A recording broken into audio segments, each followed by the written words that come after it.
Boa noite, irmãos. A graça e a paz do Senhor Jesus sobre a vida de cada um aqui presente. Como é bom estarmos na casa do Senhor. Eu não sei quanto a vocês, mas às vezes eu fico em casa e acho que foi domingo passado, retrasado, eu falei, não, tem que ir na igreja. Mas, não, foi durante a semana, não podia vir. Cheguei atrasado do trabalho, eu falei assim, meu Deus, mas eu preciso vir, e a gente vai, porque é uma saudade gostosa, né, que a gente tem da igreja, que a gente só consegue saciar e matar quando a gente está aqui na casa do Senhor. Queridos irmãos, eu gostaria de falar nessa noite com os irmãos, de acordo com um tema que já está aí, Deus e a pandemia. Eu convido os irmãos a abrirem a palavra de Deus em João capítulo 11, dos versículos de número 1 a 46. Como se trata de um texto grande, hoje nós vamos pregar diferente. Eu não vou ler o texto primeiro e depois vou expor. Eu vou lendo e vamos expondo. Então, para isso, eu peço que você fique com a sua Bíblia aberta, para que você possa acompanhar aquilo que vai ser lido e explicado. Então, antes disso, vamos orar, pedindo a orientação do Espírito Santo. Senhor, louvado seja o teu santíssimo nome, por estarmos aqui na tua casa, Senhor. Que alegria, Senhor. Louvado seja o teu nome pela tua palavra, Senhor, que cremos que vai falar nesta noite. Que o Senhor tenha misericórdia de mim, ó Deus, das minhas falhas, dos meus erros, dos meus pecados, das minhas opções, das minhas omissões, mas que o Senhor fale nessa noite, apesar de mim, para a glória do teu santo nome. Nós assim oramos, Senhor, gratos ao Senhor por tudo e pedindo a tua bênção por cada pessoa que aqui veio e por cada pessoa que ouvirá essa mensagem em nome de Jesus. Amém. Queridos, nós temos vivido dias difíceis, estamos vivendo dias de pandemia. E a pandemia, não sei se você sabe, é uma doença que não é medida pela sua capacidade de matar ou pela sua virulência, ela é definida pela sua abrangência, ou seja, é uma doença que atinge a todos. Por isso que é uma pandemia, porque ela está atingindo o mundo todo. Essa Covid-19 tem atingido o mundo todo, ninguém tem se safado dela, por isso que se trata de uma pandemia. Mas quando nós falamos em pandemia, em algo que atinge a todos e que leva a tristeza, choro e lágrimas, nós nos esquecemos que nós já vivemos debaixo de uma pandemia há muitos anos. Desde o dia que Adão pecou, nós vivemos debaixo da pandemia da morte. A morte é pandêmica, ela atinge a todas as raças, a todas as pessoas, a todas as idades, em todo o mundo. E no texto que nós iremos ler, que é de João 11, o que ocorre aqui é o relato da ressurreição de Lázaro. Lázaro havia morrido 4 dias e Jesus chega e ressuscita Lázaro. Ora, se a morte é uma pandemia e nós estamos vivendo dias de pandemia, como que Jesus tratou com a morte ou como Jesus trataria com a pandemia? Quais são as lições que Deus tem a nos ensinar nesta noite a respeito da pandemia para nós como igreja? Quais são as lições que Deus nos ensina sobre a pandemia nesse texto para os dias de hoje? Vejamos o que a palavra de Deus nos diz. A primeira lição significa o paradoxo do amor de Deus. O paradoxo do amor de Deus. Olhe os versículos de número 1 a 6 aí. Estava enfermo Lázaro de Betânia, da aldeia de Maria e de sua irmã Marta.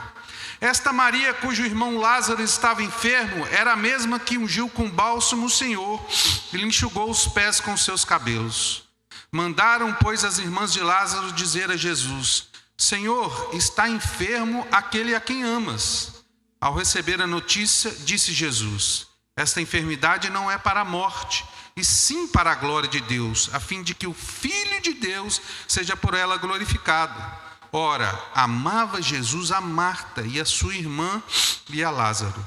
Quando, pois, soube que Lázaro estava doente, ainda se demorou 2 dias no lugar onde estava. O que nós vemos aqui? No versículo 1, Jesus provavelmente estava numa cidade chamada Betábara, que ficava na Pérea, a 35 quilômetros de Betânia. E Marta, irmã de Lázaro, e Maria também, mandam avisar a Jesus. E Jesus recebe a notícia, está enfermo aquele a quem amas. Era um costume judaico de pedir algo com sutileza. Ao invés de dizer assim, vem, porque ele está morrendo, vem curar nosso irmão. Eles apenas avisam a Jesus, Jesus, ele está enfermo. E Jesus, o texto diz que ele amava a Lázaro. E o texto continua dizendo, no versículo 4, que ao receber essa notícia, Jesus disse, essa enfermidade não é para a morte. Mas o texto vai nos dizer que Lázaro morreu. Lázaro realmente morreu. Mas aos olhos de Jesus, a morte não tinha a última palavra. Por isso que ele sabia que ele iria ressuscitar Lázaro, e Lázaro realmente não iria morrer naquele momento.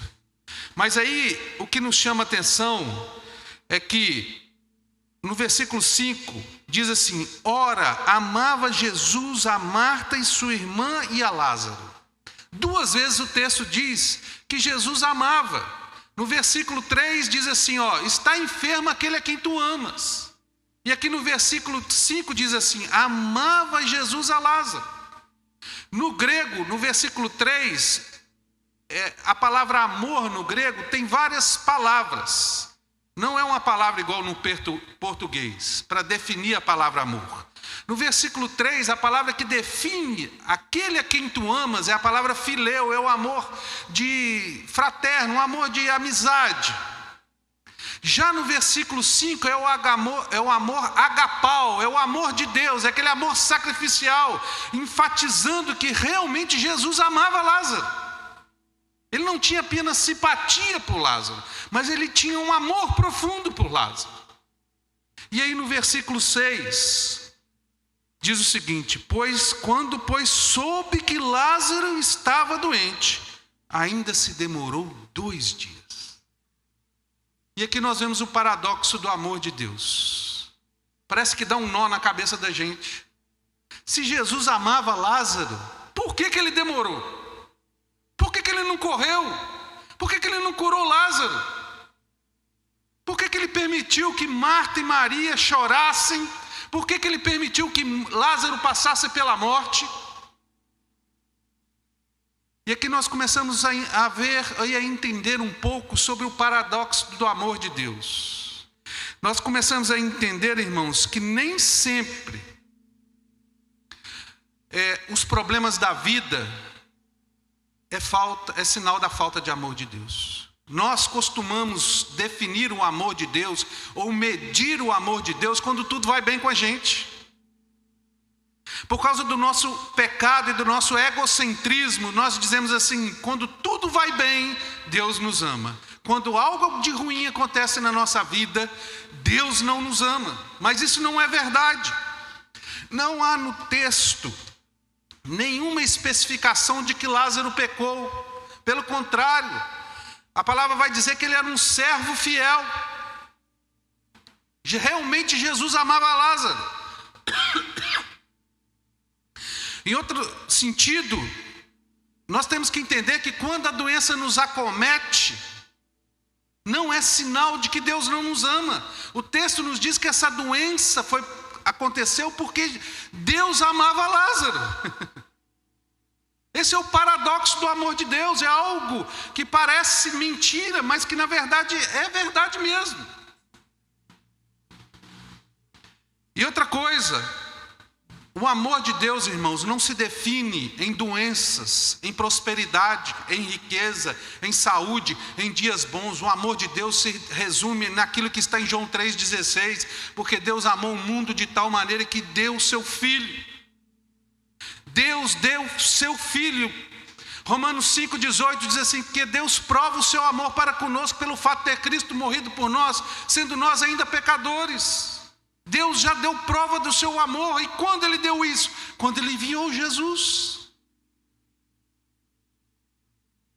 Nós não podemos duvidar do amor de Deus. Ele já deu prova. E a maior prova do amor de Deus para conosco chama-se Jesus Cristo. E quem tem Jesus Cristo tem o amor de Deus. Agora, nós não podemos associar a dor, ao sofrimento, às desgraças do mundo, à falta de amor de Deus. Jesus era o amado de Deus. A própria palavra diz: esse é meu filho amado em quem me comprazo. Deus Pai disse isso. E Jesus bebeu o cálice da ira de Deus. Jesus sofreu. A palavra de Deus diz que ele era homem de dores, que sabe o que é sofrer. E ele morreu na cruz. Jamais devemos associar as lutas, as dores e o sofrimento à falta de amor de Deus. Pelo contrário, muitas das vezes as lutas e os sofrimentos são sinal de que Deus nos ama. Porque a palavra de Deus diz que Deus corrige ao filho a quem ama. Então a primeira lição que nós precisamos aprender nesses dias, irmãos, é o paradoxo do amor de Deus. A segunda lição que nós precisamos aprender está nos versículos de 7 a 16. Acompanhe comigo aí a leitura do texto. Depois disse aos seus discípulos: vamos outra vez para a Judeia. Disseram-lhe os discípulos: mestre, ainda agora os judeus procuravam apedrejar-te e voltas para lá? Respondeu Jesus: não são 12 as horas do dia? Se alguém andar de dia não tropeça, porque vê a luz deste mundo. Mas se andar de noite tropeça, porque nele não há luz. Isto dizia e depois lhe acrescentou: nosso amigo Lázaro adormeceu, mas vou despertá-lo. Disseram, pois, os discípulos: Senhor, se dorme, está salvo. Jesus, porém, falara com respeito à morte de Lázaro, mas eles supunham que tivesse falado do repouso do sono. Então Jesus lhes disse claramente: Lázaro morreu, e por vossa causa me alegro de que lá não estivesse, para que possais crer, mas vamos ter com ele. Então Tomé, chamado Dídimo, disse aos condiscípulos: vamos também nós para morrer com ele. O que está acontecendo aqui? Nos versículos de número 7 a 8, depois de demorar 2 dias, Jesus disse aos seus discípulos: vamos para a Judeia, vamos para Betânia. E os discípulos lembraram a Jesus: Senhor, o senhor está doido? Outro dia mesmo os judeus paiaram em pedra lá para te apedrejar e queriam te matar, e o senhor quer voltar para lá? Nós corremos risco de vida. O senhor está doido? O senhor esqueceu disso? Nós vamos morrer. E aí, os discípulos também entenderam literalmente quando Jesus disse assim: Lázaro está dormindo. Aí eles falaram assim: se Lázaro está dormindo, então não precisa fazer nada, vamos ficar aqui mesmo. A Bíblia nunca usa o termo sono para sono da alma, ela usa para sono do corpo. Jesus estava dizendo: Lázaro morreu mesmo, o corpo dele morreu, mas a alma está viva. E eu vou lá para despertá-lo. E o que nós aprendemos aqui? Que os discípulos entenderam aquilo como algo perigoso. Aquela morte, aquele cenário de morte, era algo perigoso. Senhor, se nós formos lá, nós vamos morrer. O senhor está doido? E outra coisa, entenderam como algo que tirava eles da acomodação. Não, se Lázaro está dormindo, não vamos lá não. Deixa do jeito que está. Será que nós não estamos vivendo dias assim, queridos? Será que a igreja não tem vivido com medo? Não vamos na igreja não, porque nós vamos morrer. Não vamos na igreja não, porque nós vamos pegar Covid. Não vamos sair para evangelizar ou para fazer a vontade de Deus, porque nós vamos morrer. Era o que os discípulos estavam dizendo: não, Senhor, nós vamos morrer. Nós corremos risco de vida, o senhor está doido? Ou então a igreja se acomoda. Nós estamos orando por fulano. Fulano morreu. Morreu? Então tá bom, não tem mais nada para fazer. Mas e os parentes que ficaram? E os viúvos? E os filhos? Será que essas pessoas não precisam de consolo? Será que elas não precisam de um ombro amigo? Será que elas não precisam de uma voz? Será que nós temos que nos acomodar com a nossa vida? Eu estou aqui em casa, eu recebo meu salário, mas tem gente passando fome. Tem gente precisando de ajuda, de necessidade. E nós vamos ficar acomodados. Eu tenho meu salário, eu tenho meu emprego, eu estou aqui dentro de casa. Se está passando fome, se já morreu, acabou. É assim que a igreja deve agir, queridos. E aqui, irmãos, nós precisamos, nesses versículos de 7 a 16, nós vamos ver a soberana vontade de Deus. A soberana vontade de Deus. O que Deus quer? Então Jesus, ao ver que os discípulos agem dessa maneira, ele vai corrigir os discípulos contando um provérbio, que está no versículo 9 e 10. Ele diz assim, respondeu Jesus, não são 12 as horas do dia? Se alguém andar de dia não tropeça, porque vê a luz desse mundo, mas se andar de noite tropeça, porque nele não há luz. O que Jesus está dizendo aqui? Os judeus não tinham relógio como nós temos relógio, então eles dividiam o dia pela luz do sol. Então quando o sol nascia mais ou menos 6 horas da manhã, até 6 horas da noite, quando ele se punha, era dia. Enquanto é dia, nós temos que lembrar que naquela época não tinha luz elétrica na rua. Então, as pessoas faziam o que tinham que fazer durante o dia. Chegava à noite, ninguém praticamente fazia nada. E é isso que Jesus está dizendo. O meu tempo aqui na terra é contado. Eu tenho que fazer enquanto é dia. E se eu fizer a obra de Deus, ou seja, se eu estiver debaixo da luz da vontade de Deus, eu não tropeço. Nenhum mal vai acontecer comigo. Mas vai chegar o dia em que a noite vai chegar em mim, ou seja, eu vou morrer e o meu ministério terreno vai acabar aqui na terra. Então eu não tenho mais o que fazer, então eu tenho que fazer enquanto é tempo. E o que Jesus está dizendo aqui? Jesus encoraja, ele vai tratar os discípulos com a vontade de Deus. Ele diz, o que Jesus está dizendo nesse provérbio é o seguinte: eu estou indo lá porque eu vou fazer a vontade de Deus.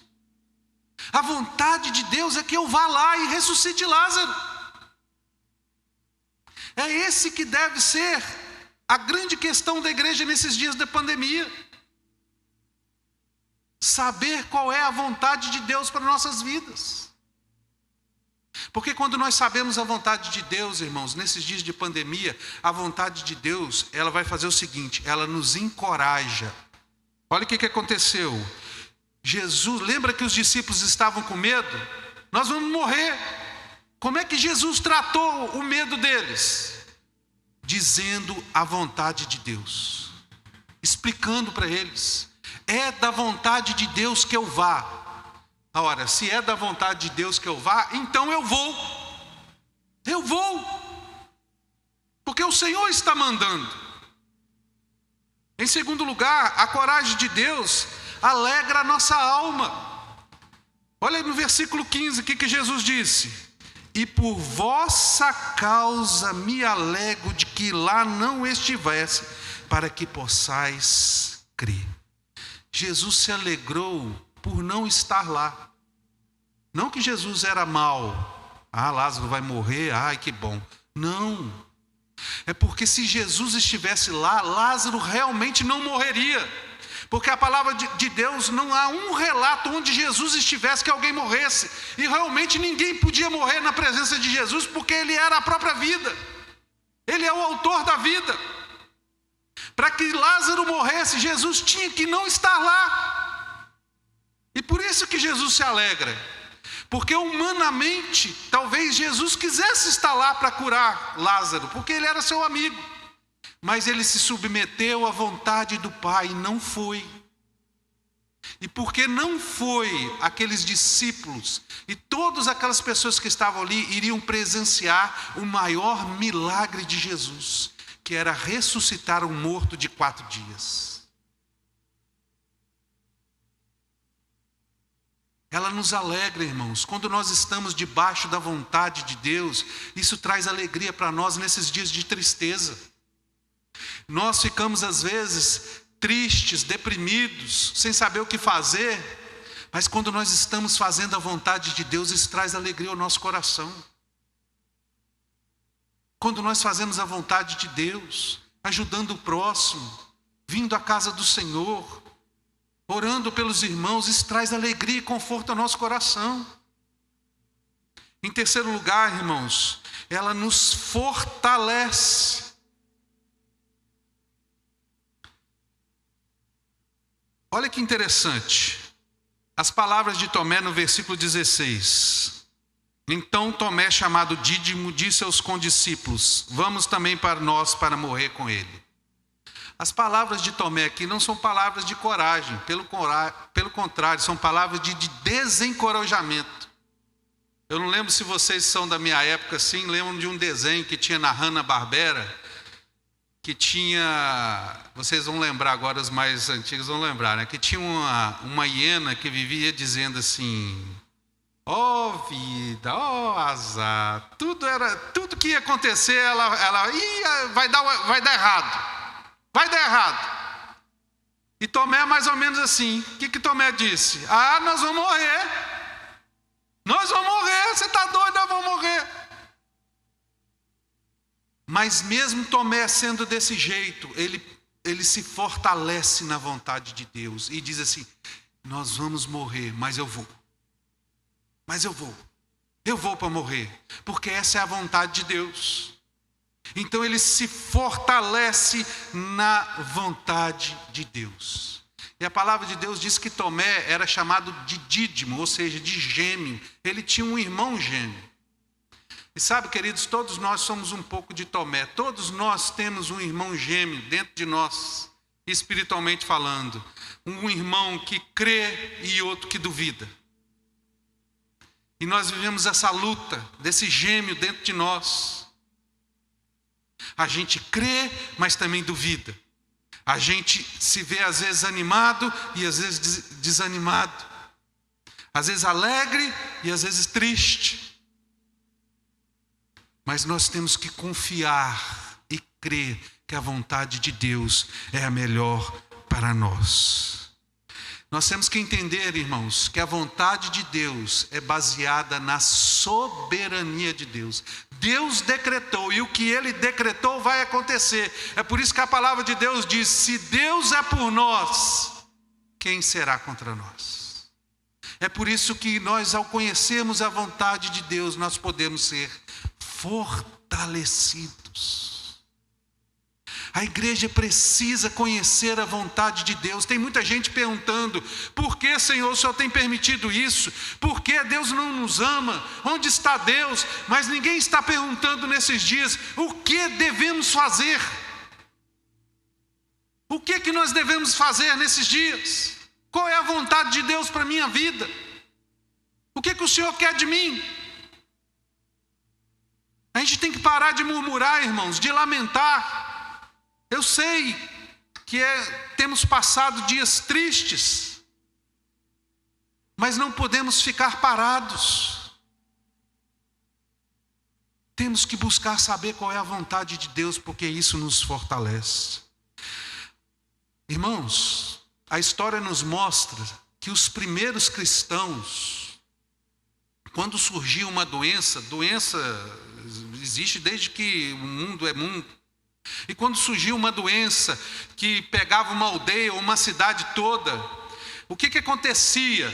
Uma virose, alguma coisa assim grave que levava à morte. As primeiras pessoas a fugirem da cidade eram os ricos. Eles iam para as montanhas. E quem é que ficava na cidade para cuidar dos enfermos? Sabe quem era? Eram os cristãos. Era uma revolução para aquela época, porque as pessoas entendiam que quem estava sofrendo, ou os pobres que estavam morrendo, eles estavam sofrendo porque mereciam, eram praga dos deuses, mas os cristãos não, eles ficavam ali e cuidavam dos enfermos. Então as pessoas começaram a ver aquilo e falaram assim: por que vocês fazem isso? E eles falaram assim: nós fazemos isso por causa do nosso Senhor que morreu por nós. E se Ele morreu por nós, eu devo dar a minha vida pelo meu próximo. A igreja foi chamada a ser discípulo do Senhor Jesus. Se Jesus morreu por nós, nós devemos também morrer. Estar disposto. A palavra de Deus nos diz isso, que nós somos entregues todos os dias à morte, como ovelhas para o batedouro. E o que nós temos visto é uma igreja acovardada, medrosa, diante da morte. Jesus venceu a morte. E se nós estivermos debaixo da vontade de Deus, não há força, nem diabo, nem ninguém que pode impedir de nós fazermos a vontade de Deus. E ninguém pode nos derrotar. Nós temos que entender isso. E por isso que nós temos que entender a vontade de Deus. E foi isso que Jesus disse: enquanto eu estiver debaixo da vontade de Deus, não há força nesse mundo que pode causar nenhum mal a mim, porque eu estou indo fazer a vontade de Deus. A terceira lição que o texto vai nos apresentar está nos versículos de 17 a 32, que é o discernimento do tempo que estamos vivendo. Acompanhe aí para mim, irmãos. Chegando Jesus, encontrou Lázaro já sepultado havia 4 dias. Ora, Betânia estava a cerca de 15 estádios perto de Jerusalém. Muitos dentre os judeus tinham vindo ter com Marta e Maria para as consolar a respeito de seu irmão. Marta, quando soube que vinha Jesus, saiu ao seu encontro. Maria, porém, ficou sentada em casa. Disse, pois, Marta a Jesus: Senhor, se estiveras aqui, não teria morrido meu irmão. Mas também sei que mesmo agora, tudo quanto pedires a Jesus, Deus te concederá. Declarou-lhe Jesus: teu irmão há de ressurgir. Eu sei, replicou Marta, que ele há de ressurgir na ressurreição no último dia. Disse-lhe Jesus: eu sou a ressurreição e a vida. Quem crê em mim, ainda que morra, viverá. E todo que vive e crê em mim não morrerá eternamente. Crês isto? Sim, Senhor, respondeu ela. Eu tenho crido que tu és o Cristo, o Filho do Deus, que devia vir ao mundo. Tendo dito isto, retirou-se e chamou Maria, sua irmã, e lhe disse em particular: o mestre chegou e te chama. Ela, ouvindo isto, levantou-se depressa e foi ter com ele, pois Jesus ainda não tinha entrado na aldeia, mas permanecia onde Marta se avistara com ele. Os judeus que estavam com Maria em casa e a consolavam, vendo-a levantar-se depressa e sair, seguiram-na, supondo que ela ia ao túmulo para chorar. Quando Maria chegou ao lugar onde estava Jesus, ao vê-lo, lançou-lhe aos pés, dizendo: Senhor, se estiveras aqui, meu irmão não teria morrido. A terceira lição é a necessidade que nós temos de discernir o tempo que nós estamos vivendo. Aqui Jesus vai nos dar um entendimento por que nós precisamos discernir os tempos, os fatos, o que está acontecendo nos dias de hoje, como aconteceu naqueles dias. No versículo 17 diz o texto que Lázaro morreu. Lázaro morreu. Provavelmente, quando os mensageiros foram levar, logo que eles saíram para levar a notícia a Jesus, Lázaro morreu, porque de Betânia até onde Jesus estava, gastava um dia. Jesus demorou 2 dias, 3, e um dia para ir até Betânia, 4. Quando ele chegou lá, Lázaro estava morto, já havia 4 dias. E lá naquela época, eles eram sepultados no mesmo dia, porque era um calor tão grande que se não sepultasse no mesmo dia, eles começavam a se decompor muito rápido e o mau cheiro era rápido, então não tinha nem muito tempo para ficar velando e nem esperar ninguém chegar. Era sepultado no mesmo dia, e Lázaro foi sepultado no mesmo dia. Agora, será que Lázaro morreu mesmo? Como é que era o sepulcro naquela época? Era uma pedra escavada e a pessoa era colocada dentro daquela rocha lá. Imagina você dentro de uma rocha fechada com calor de 40 graus.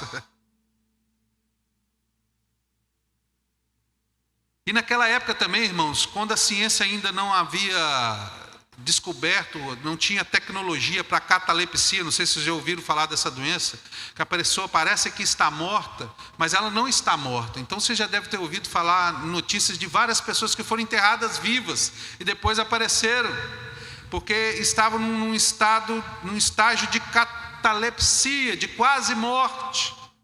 E isso já tinha acontecido naquela época, então os judeus se precaviam, todo dia iam um lá no túmulo e olhava, realmente está morto. Primeiro dia, segundo dia, realmente está morto. Terceiro dia, realmente está morto. Então ele era designado como morto. Realmente ele está morto. Depois do quarto dia não tinha mais como dizer não está morto, ele realmente estava morto. E Lázaro realmente estava morto. E Jesus chega justamente naquele momento, no quarto dia. E aí, no versículo 18 e 19, vai nos dizer que Jesus chega e por Betânia ser perto de Jerusalém, muitos judeus de Jerusalém foram consolar Maria e Marta, porque Maria tinha ficado famosa, por causa daquele episódio de ungir os pés de Jesus. Ela tinha ficado famosa. E muita gente foi consolar Maria e Marta. Não só ela, mas como as autoridades religiosas. Então, no versículo 20, Marta, como era muito dinâmica, quando ficou sabendo que Jesus estava ali, saiu correndo. Mas Maria ficou sentada. Por que ela ficou sentada? Naquela época, o luto judaico, que é a chamada Shivá, que significa a palavra 7, significava o seguinte, que a pessoa ficava de luto durante 7 dias em casa, sentada no chão ou num banquinho, chorando, lamentando. Ela não participava de nada, ela só ficava lamentando, chorando e orando, e as pessoas iam até ela consolar e orar com ela. Então por isso que Maria ficou sentada, ela estava cumprindo a Shivá. Mas Marta não, ela por ser dinâmica, ela foi. E encontrou-se com Jesus. E aqui nos versículos de número 21 a 27, nós vamos ter o diálogo de Jesus com Marta. E o que Marta vira para Jesus? E diz assim, Senhor, se o Senhor estivesse aqui. Ela aponta para o passado. Se o Senhor estivesse aqui, Jesus, meu irmão não teria morrido. E não era uma verdade, porque Jesus não precisava nem estar ali para ter curado Lázaro. Jesus curou pessoas de longe. O servo do centurião, Jesus curou de longe. Jesus só falou e ele curou. Jesus poderia ter curado Lázaro de longe, ele precisava estar ali. Mas Marta tinha um conhecimento ainda fraco, míope, de quem era Jesus. Então ela aponta para o passado, Senhor, se o Senhor estivesse aqui. Aí Jesus chama ela e fala assim, não, Marta, seu irmão vai ressurgir hoje. Eu vou ressuscitá-lo. E ela fala, aí ela pega e faz o contrário. Aponta para o futuro. Eu sei que ele vai ressurgir no último dia. Aí Jesus, não, eu sou a ressurreição e a vida. Quem crê em mim, ainda que morra, viverá. Jesus corrige ela, não, porque para Marta a ressurreição era um evento futuro. E Jesus fala, não, vai acontecer hoje. Hoje. Então o que acontece? Logo depois disso, nós vemos que o texto nos diz que ele manda chamar Maria.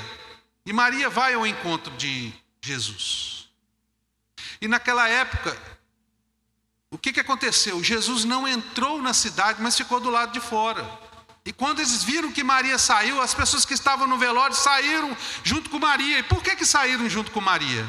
Porque para quando se cumpria a Shivá, alguém da família tinha que ficar dentro de casa. Então Marta ficou e Maria saiu. E só podia sair para ir para o túmulo chorar. Então aqueles que estavam lá entenderam assim, ela vai chorar, e foram atrás dele. Só que quando chegaram lá, ela tinha ido encontrar com Jesus. Então ela encontra com Jesus e fala as mesmas coisas que Marta. Senhor, se o Senhor estivesse aqui, aponta para o passado. E o que Jesus está nos ensinando aqui? O que a palavra de Deus está nos ensinando aqui? O texto nos diz que Jesus não entrou na cidade, ele ficou do lado de fora. Por que Jesus não entrou na cidade? Por que ele não foi até a casa de Marta e Maria? Por que ele ficou do lado de fora? Porque os sepulcros ficavam fora da cidade. Era lá que ficavam os sepulcros. Jesus sabia que ele ia ressuscitar Lázaro. Então ele não está nem perdendo tempo. Ele já está em posição para ressuscitar Lázaro. Ele sabia que ele ia ressuscitar Lázaro. Mas Marta e Maria começam a dizer o seguinte: não, Senhor, se o Senhor estivesse aqui no passado ou no futuro é que ele vai ser. E Jesus: não, é hoje. Jesus está chamando Marta e Maria a discernirem o tempo. O tempo não é ontem nem amanhã, é hoje. O que vai acontecer, a ressurreição, é hoje. Nós precisamos entender o que está acontecendo hoje, irmãos. Hoje. O que essa pandemia é?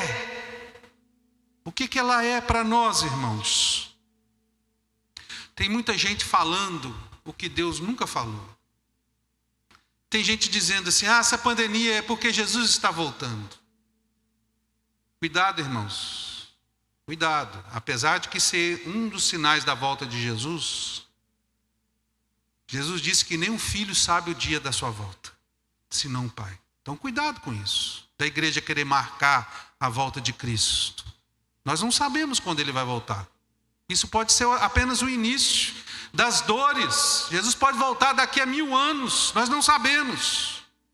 Outros vão dizer assim: Deus está irado com o homem. Cuidado, irmãos, que o Salmo 7:11 diz que Deus se ira todos os dias. Deus sempre esteve irado com o pecado do homem. Sempre esteve. E tem gente que vai dizer assim: Deus está mandando um recado aos homens para que eles se arrependam. Deus está falando através da pandemia. Não, irmãos. Hebreus, capítulo 1, versículos de 1 a 3, diz o seguinte: tendo Deus outrora falado aos homens de várias maneiras, nos falou nesses últimos dias pelo Filho. Se Deus quer mandar algum recado para o mundo, Ele vai fazer isso através de Jesus Cristo. Ele vai fazer isso através da igreja. Ele vai fazer isso através da pregação do Evangelho. Não através de uma pandemia, mas através da igreja. E nós temos que discernir, nós temos que entender isso. Porque qualquer recado que seja dado pela igreja ao mundo, ela tem que ser dada através da pregação do Evangelho. A igreja não pode se calar, não pode se esconder. Queridos, nós temos que entender que Jesus disse isso lá em Mateus 24:6, quando ele começa a descrever o princípio das dores. Vai ter fome, vai ter terremoto, vai ter peste, vai ter perseguição. Mas Jesus não diz em nenhum momento: vocês têm que se arrepender. Pelo contrário, ele diz o seguinte: o evangelho vai ser pregado em todo mundo, então virá o fim. É o evangelho que tem que ser pregado. É o evangelho que é a voz de Deus. Nós temos que ter cuidado para não falar aquilo que Deus não está falando. Temos que ter cuidado. Em quarto lugar, que o texto vai nos ensinar, é o fortalecimento da fé. Olha os versículos de número 21 a 27 aí, por favor. Disse, pois, Marta a Jesus: Senhor, se estiver aqui, não teria morrido meu irmão. Mas também sei que mesmo agora, tudo quando pedires a Deus, Deus te concederá. Declarou Jesus: teu irmão há de ressurgir. Eu sei, replicou Marta, que ele há de ressurgir na ressurreição no último dia. Disse-lhe Jesus: eu sou a ressurreição e a vida. Quem crê em mim, ainda que morra, viverá. E todo que vive e crê em mim não morrerá eternamente. Crês isto? Sim, Senhor, respondeu ela. Eu tenho crido que tu és o Cristo, o Filho de Deus, que deveria vir ao mundo. Queridos, a fé de Marta era verdadeira, porém ela era imperfeita. Ela precisava crescer na fé. E é isso que Jesus vai fazer com a fé de Marta. No versículo 22, Marta vai dizer o seguinte: mas sei que mesmo agora, tudo quando pedires a Deus, Ele te concederá. A palavra pedir aí é clamar, é alguém que pede com força, é suplicar, é implorar. Na cabeça de Marta, Jesus era apenas um canal da bênção de Deus. Ele era um homem muito bom, um homem muito santo, um homem que tinha intimidade com Deus, e que se ele pedisse a Deus Pai, Deus o concederia. Essa era a visão de Marta. Então Jesus vai corrigir isso. Ele fala assim: não, Marta, eu não sou um canal de bênção. Eu não sou um canal do milagre de Deus. Eu sou o próprio milagre. Eu sou a vida. Eu sou a ressurreição e a vida. E aqui no livro de João, nós sabemos que o livro de João fala dos 7 eu sou de Jesus. Eu sou o pão da vida, o caminho. Eu sou a ressurreição e a vida. Mas esse eu sou, que era a prova de que Jesus era divino, não é tanto ele provando que ele é divino, mas é uma resposta de que ele tinha poder em si. Ele era a fonte da vida.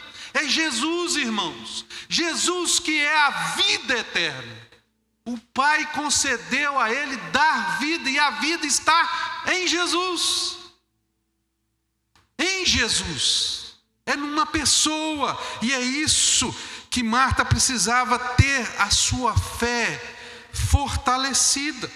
É por isso que Jesus demorou, é por isso que Jesus se alegrou que não estivesse ali, porque os discípulos precisavam ter a sua fé fortalecida, porque o ministério que eles iam fazer aqui na terra tinha que ser um ministério forte, e para que eles tivessem um ministério forte, eles precisavam ter uma fé forte. Se a igreja do Deus vivo deseja fazer a vontade de Deus nesse mundo pandêmico, se nós queremos agir, se nós queremos fazer o dom que Deus nos deu, nós precisamos ter a nossa fé fortalecida. Nós precisamos saber quem é Jesus. Nós precisamos conhecer quem Ele é de verdade. Tem gente que está na igreja e não sabe quem é Jesus de verdade. Nós precisamos ter a nossa fé fortalecida. 8 vezes no texto aparece a palavra fé, porque esse é o desejo de Deus, que a nossa fé seja fortalecida nesses dias de pandemia. Nós precisamos ter a nossa fé fortalecida, irmãos. Precisamos. E para que nós possamos ter a nossa fé fortalecida só em Jesus, tendo intimidade com Ele, nos alimentando de Jesus, nos fortalecendo de Jesus, tendo prazer na palavra de Deus, tendo prazer em estar na casa do Senhor, tendo comunhão com os irmãos, participando da ceia, é sendo fortalecido em Cristo. E porque Jesus não foi, a fé de Marta foi fortalecida, a fé de Maria foi fortalecida, a fé daqueles que estavam lá foi fortalecida, e a fé de Lázaro experimentou uma dimensão que ninguém poderia imaginar. Lázaro morreu e teve um vislumbre do céu. Ele viu o céu, ele viu o que estava aguardado, e ele volta com a fé fortalecida e se torna um grande discípulo e um grande evangelista de Deus. Porque a sua fé foi fortalecida. Em quinto lugar, nós vamos aprender agora o paradoxo da soberania de Deus. Versículos 33 a 35. Jesus, vendo a chorar, e bem assim como os judeus que a acompanhavam, agitou-se no espírito e comoveu-se, e perguntou: onde o sepultaste? Eles lhe responderam: Senhor, vem e vê. Jesus chorou. Quando Jesus veio à terra, Jesus disse assim: é chegado o reino de Deus.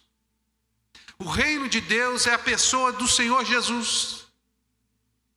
E quando Jesus esteve aqui, Ele encarnou a soberania de Deus. Ele é a soberania de Deus, a vontade de Deus, o reino de Deus aqui na terra.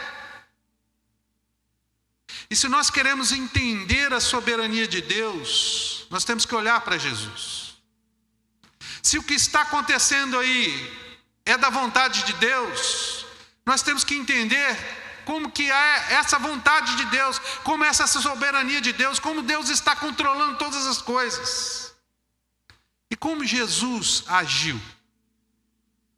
O texto vai nos dizer que quando aquelas pessoas vieram até ele, no versículo 33 e 34, ele se indignou. E a palavra indignar é sentir raiva mesmo. Jesus sentiu raiva. Ele ficou com raiva. E por que ele ficou com raiva? Talvez por causa da sua humanidade, talvez por causa da tristeza do pecado, por causa da descrença dos judeus. A gente não sabe. Mas ele se indigna, ele sente raiva. Ora, Jesus ia ressuscitar Lázaro. E por que ele se fica indignado? E mais do que isso, Jesus chora. Ele ia ressuscitar Lázaro. Para que Jesus chorou? Se Deus tem o controle de todas as coisas diante da morte, por que Deus se indigna e por que Deus chora? Se Ele tem o controle, se Ele é soberano. Aqui nós temos o paradoxo da soberania de Deus, que às vezes a gente não vai entender. A palavra de Deus diz que ninguém pode vir a Jesus, mas Jesus chama que você venha até Ele, se o Pai não trouxer. A palavra de Deus diz em Atos lá, que Pedro no seu discurso disse aos fariseus: vocês fizeram isso porque era da vontade de Deus, mas vocês são culpados. Como é que pode isso? A gente não entende. Essa soberania de Deus é um paradoxo que muitas das vezes dá nó na cabeça de Deus, da gente. E é isso que nós temos que entender, irmãos. Jesus se indigna, sente raiva e chora diante da morte. E o que a igreja deve fazer? Se a igreja é o corpo de Deus vivo, de Cristo aqui na terra, o que a igreja tem que fazer diante da morte, diante da pandemia? Não é ficar calada, mas é se indignar com o que está acontecendo. Se indignar com o pecado, se indignar com as coisas que estão acontecendo, com a roubalheira que está acontecendo aí, com as mortes que estão acontecendo, com o erro. E não ficar calado, botar a boca no trombone, falar, orar, pedir a Deus justiça, clamar, jejuar, buscar o Senhor. E chorar, irmãos. Foi isso que Jesus fez. Quem somos nós? Quem somos nós? Diante da soberania de Deus. É um paradoxo. É um paradoxo. Irmãos, Deus não criou um vírus que matou milhares de pessoas e depois manda a gente gritar e sair gritando pelo mundo: se arrependam, se arrependam. Não. Deus criou homens livres. E porque homens foram livres, Adão pecou. E porque pecou, agora é escravo do pecado. E porque peca, tem consequências. Tem consequências. E agora, queridos, a sexta lição. Diante de tudo que aprendemos, qual a resposta de Deus para a igreja sobre a pandemia? O que Deus quer que a igreja faça? O que a igreja deve fazer diante dessa pandemia? Vamos ver aqui os versículos de número 34 a 38. E perguntou: onde o sepultastes? Então lhe respondeu: Senhor, vem e vê. Jesus chorou. Então disseram os judeus: vede quanto o amava. Mas alguns objetaram: não podia ele, que abriu os olhos ao cego, fazer que ele não morresse? Jesus, agitando-se novamente em si mesmo, encaminhou-se para o túmulo. Era este uma gruta em cuja entrada tinham posto uma pedra. Então ordenou, até aqui, versículo 38. Não, até o 44. Então ordenou Jesus: tirai a pedra. Disse-lhe Marta, irmã do morto: Senhor, já cheira mal, porque já é de 4 dias. Respondeu-lhe Jesus: não te disse eu que, se creres, verá a glória de Deus? Tiraram então a pedra, e Jesus, levantando os olhos para o céu, disse: Pai, graças te dou, porque me ouviste. Aliás, eu sabia que sempre me ouves, mas assim falei por causa da multidão presente, para que creio que tu me enviastes. E tendo dito isso, clamou em alta voz: Lázaro, vem para fora. Saiu aquele que estivera morto, tendo os pés e as mãos ligados com ataduras, e o rosto envolto num lenço. Então lhes ordenou Jesus: desatai-o e deixai-o ir. Qual que é a resposta de Deus para a igreja nesses dias de pandemia? Em primeiro lugar, ela deve lamentar, chorar. Foi isso que Jesus fez. O versículo 35, Jesus chorou. Jesus chorou diante da morte. E é isso que nós devemos fazer, lamentar e chorar, irmãos. Mais de metade dos salmos são salmos de lamentações. São os salmistas dizendo: olha, eu não entendo, eu não compreendo, eu estou sofrendo. Aquele que é ímpio, aquele que não teme a Deus prospera. Eu que amo ao Senhor, estou aqui sofrendo. São salmos de lamentações. A Bíblia tem um livro chamado Lamentações. É tempo de chorar, irmãos, é tempo de lamentar, é tempo de chorar com os que choram. É isso que a igreja deve fazer. É tempo de chorar. Nós não sabemos, irmãos, o que está acontecendo direito. Por isso que nós temos que sentar e chorar com os que choram, lamentar, colocar as nossas lágrimas diante do Senhor. Em segundo lugar, o que a igreja deve fazer? Está nos versículos de número 36 a 43. O texto vai nos dizer que, no versículo 36, que vendo Jesus chorar, muitos creram no amor de Jesus. Mas no versículo 37, alguns falaram assim: mas se ele deu vista ao cego, por que ele permitiu que Lázaro morresse? Sempre que nós estivermos diante de uma pandemia, tem gente que vai crer no amor de Deus e vai ter gente que vai duvidar do amor de Deus. Tem gente que vai falar: Deus não existe, Deus não ama ninguém, isso é mentira. Sempre vai ter isso, irmãos. Gente que crê e gente que não crê. E o texto continua no versículo 39. Jesus manda tirar a pedra. Nós temos que entender que o sepultamento daquela época não é igual ao nosso, que é colocado num caixão e enterrado debaixo da terra. Era uma rocha de calcário que era escavada, era como se fosse uma sala, e o morto era deitado ali no chão. Ele era envolto em ataduras, então ele ficava com os pés presos, os braços presos, o queixo preso para que não pudesse abrir a boca, e um pano ela colocava, e muito ervas era colocada para que diminuísse o mau cheiro da decomposição. E depois de um ano que a pessoa estava ali, eles iam lá, recolhiam os ossos, botavam dentro de uma caixa, que era chamada de caixa ossuária, e então colocavam numa gaveta dentro daquele, para que outro morto pudesse ocupar aquele espaço. Então, quando Lázaro estava lá, ele estava deitado e envolto em faixas, preso. E Jesus chega lá no versículo 39 e fala assim: tira a pedra, porque o buraco da entrada era tampado com a pedra para que animais não entrassem e comessem o corpo, ou que alguém roubasse o corpo ali. Então Jesus pede para tirar a pedra. Então Marta repreende a Jesus, fala: não, Senhor, ele cheira mal. E estava cheirando mal mesmo, estava fedendo. Com 4 dias, a decomposição naquele calor daquela época era terrível, era quase que aquele filme de zumbi, a volta dos mortos-vivos, tudo caindo, a orelha caindo, o nariz caindo, inchado. Era uma coisa horrível. E Marta fala: Senhor, tem misericórdia, está fedendo, meu irmão está podre, não faz isso não. Aí Jesus repreende a ela e fala assim: olha, Marta, eu não falei com você que se você crer, você verás a glória de Deus. E a palavra que ver no original é optomai, é usada por João para verdades espirituais. É tipo assim: você precisa ter seus olhos espirituais abertos para entender o que Deus está fazendo. A igreja precisa ter os seus olhos abertos, irmãos, por Deus, para que a gente possa entender o que está acontecendo nesses dias. Nós precisamos orar ao Senhor e falar: Senhor, abra os nossos olhos, para que a gente possa enxergar o que está acontecendo, nos dê discernimento, nos dê entendimento, para que possamos entender as verdades, o que o Senhor deseja falar conosco. E então, irmãos, no versículo 41 e 42, Jesus ora e pede ao Senhor.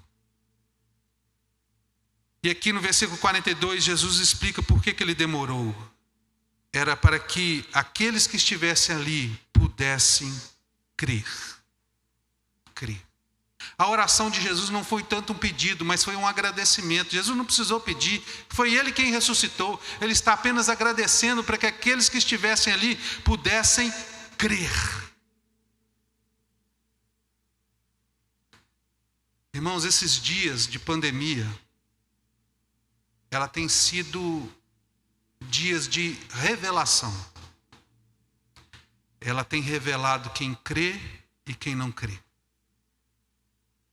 Tem muita gente achando bom essa pandemia, porque não precisa vir na igreja, porque não precisa ter intimidade com o Senhor. Tem muita gente gostando. Ela está revelando, como diz os outros, o rabo de muita gente. E no versículo 43 nós temos um vislumbre. Jesus então, depois de orar, diz assim: Lázaro, vem para fora. Alguns dizem que se Jesus não tivesse falado Lázaro, todos os mortos do mundo inteiro tinham saído da tumba. Aqui é a primeira vez que a palavra de Deus diz que Jesus gritou. Porque Jesus tem o poder de ressuscitar os mortos. E por isso que ele diz: Lázaro, vem para fora. E vai chegar o dia que Jesus vai falar assim: Luciano, vem para fora e eu vou sair. Vai ter o dia que aquele que crê no Senhor Jesus, Jesus vai falar assim: vem para fora, e você vai sair e ressuscitar. E vai estar para sempre na casa do Pai. Queridos, a igreja deve estar em oração, primeiro lamentando, e segundo orando, pedindo que Deus dê discernimento, entendimento do que está acontecendo. E em terceiro lugar, ela deve agir. Olha o versículo 44. Saiu aquele que estivera morto, tendo os pés e as mãos ligados como ataduras, e o rosto envolto num lenço. Então lhes ordenou Jesus: desatai-o e deixai-o ir. Olha que coisa interessante, irmãos. Um morto de 4 dias andar, e pior do que andar, ele anda todo enfaixado. Como é que ele conseguiu sair? Porque aquilo ali foi um milagre completo de Deus. Jesus não só deu vida a Lázaro, mas ele restaurou a vida de Lázaro, o seu corpo, o coração que parou de bater, voltou a bater, as células que estavam mortas começaram a ter vida, a carne que estava putrefando começou a ter vida de novo e se formar, e tudo voltar para a posição, e Lázaro veio como que flutuando, Jesus levando ele até a porta. Mas aquilo que Jesus podia fazer, ele fez. E aquilo que a gente pode fazer, Jesus manda a gente fazer: vai, desatai-o e deixai-o ir. Essa é a mensagem de Jesus para a igreja. Deus deu o dom para você, querido. Vai e faça o seu dom. Cumpra o seu dom aqui dentro da igreja, sem medo, porque Jesus estará conosco. Deus vai nos fortalecer, Deus vai agir. Aquilo que o homem não pode fazer, Deus faz, mas aquilo que o homem pode fazer, Deus não vai fazer por nós. Deus não tem pacto com preguiçoso. Queridos, eu queria aplicar dizendo o seguinte: qualquer que seja a resposta da Covid, ela deve ser uma resposta no qual todos os cristãos possam participar. Os primeiros cristãos olhavam para o mundo como Jesus olhou para Israel. Jesus disse isso lá em João 20, 21. Assim como o Pai me enviou para Israel, eu envio vocês para o mundo. E o que Jesus fez em Israel? Ressuscitou Lázaro. Esteve lá diante da pandemia. Nós somos Jesus diante do mundo agora, irmãos. É isso que nós devemos fazer. E a grande questão, irmão, é que nós devemos agir. Lá em Atos capítulo 23, 11, Ágapo teve uma visão e profetizou: vai ter uma fome terrível na terra. Fome terrível. Então a igreja se reuniu. E sabe o que a igreja se reuniu? A igreja não se reuniu para dizer assim, Deus está irado, vamos sair pelo mundo dizendo que as pessoas são pecadores, nós precisamos Não, sabe o que eles fizeram? Eles se reuniram e disseram assim, quem é que vai correr mais risco de passar fome? O que a gente pode fazer para ajudar? A quem que a gente vai enviar para ajudar as pessoas? Eles olharam para o cenário que estava para vir, um cenário de fome, de destruição, e eles não sabiam falando aquilo que Deus não tinha falado, eles apenas olharam para as pessoas e falaram assim, quem é que vai passar fome? Quem é que está passando necessidade? Quem pode ajudar? Quem tem mais, dá mais. Dá para quem tem menos. Envia, vai. A igreja agiu. E é isso que a igreja deve fazer nos dias de hoje. Romanos capítulo 8, 28 diz o seguinte, é um texto que todo mundo conhece. Sabemos que todas as coisas cooperam para o bem daqueles que amam, daqueles que são chamados segundo o seu propósito. Mas o sentido do texto é, sabemos que Deus coopera através daqueles a quem Ele ama. É através de pessoas que Deus age nesse mundo. Você diz assim, o que Deus está fazendo? Deus está fazendo sim, através de pessoas. Ele deseja fazer algo através de você. Deus deseja fazer algo nesses dias de pandemia, irmãos, através da igreja. É através de nós que Deus vai agir. E nós temos que estar dispostos a fazer e a trabalhar para o reino de Deus. Então se levante. Olha o exemplo aqui da igreja. Quando começou a pandemia, nós não tínhamos nada de tecnologia, não sabíamos nada sobre transmissão. Irmãos se levantaram, foram estudar, aprenderam, e hoje nós temos uma das melhores transmissões das igrejas presbiterianas aqui de Vila Velha. Porque as pessoas se dispuseram, o que o Senhor quer de nós? E foram e fizeram. Queridos, os versículos de número 45 e 46 diz que muitos vendo aquilo creram, e outros falaram, se for até os fariseus para contar, e então a partir dali tramaram a morte de Jesus. Sempre vai ser assim, irmãos. Tem gente que vai crer e tem gente que não vai crer. Tem gente que vai amar e tem gente que vai odiar. Tem gente que vai louvar e vai ter gente que vai blasfemar. Mas nós não podemos ficar parados. Nós temos que fazer a vontade de Deus. Não olhar para os outros, mas olhar para o Senhor da glória. E eu queria encerrar com uma ilustração. Não sei se você gosta de mitologia grega, eu gosto muito de mitologia grega. E conta-se a história de Pandora, não sei se vocês já ouviram falar de Pandora e da caixa de Pandora.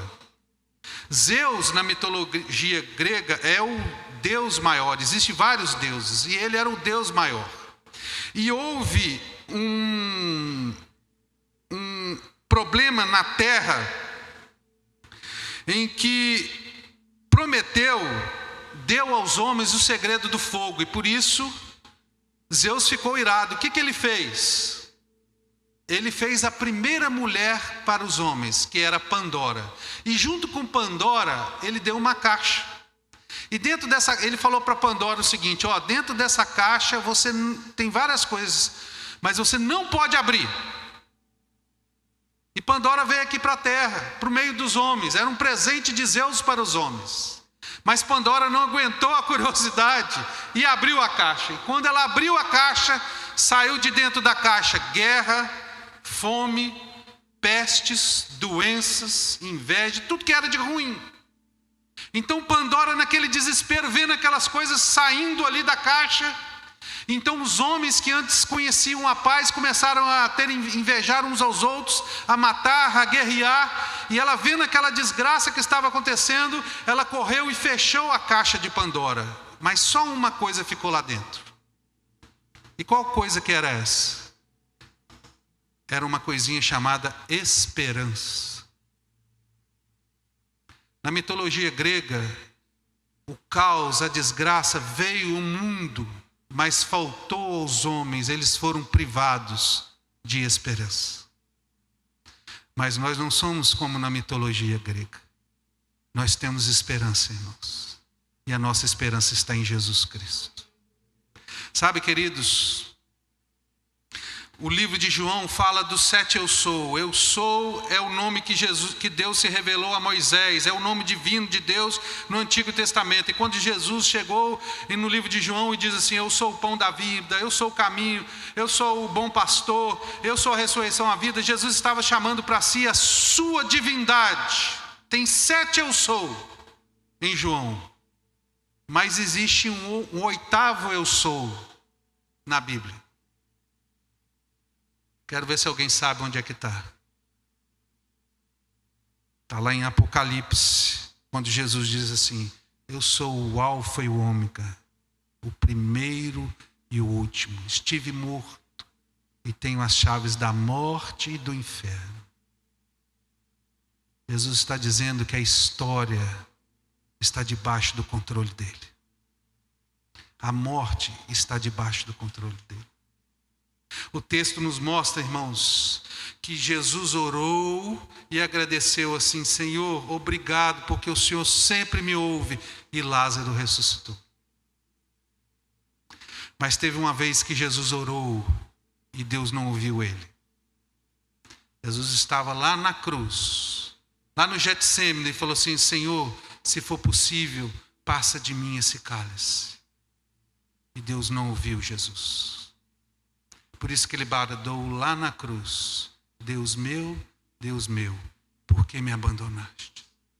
Deus fechou os ouvidos para Jesus, para que Jesus morresse na cruz, vencesse a morte, e através da morte de Jesus ele matasse a morte. E agora todos nós que temos fé em Cristo, tenhamos vida em Jesus. É por isso que nós temos esperança. A verdadeira esperança está em Jesus. Irmãos, os dias têm sido difíceis, mas Deus deseja nos falar a respeito dessa pandemia. São dias, irmãos, que não são dias normais. Nunca na história da humanidade ninguém experimentou isso. Então nós temos que ter cuidado. Espero que Deus tenha falado ao seu coração e aplicado ao seu coração, em nome de Jesus. Amém.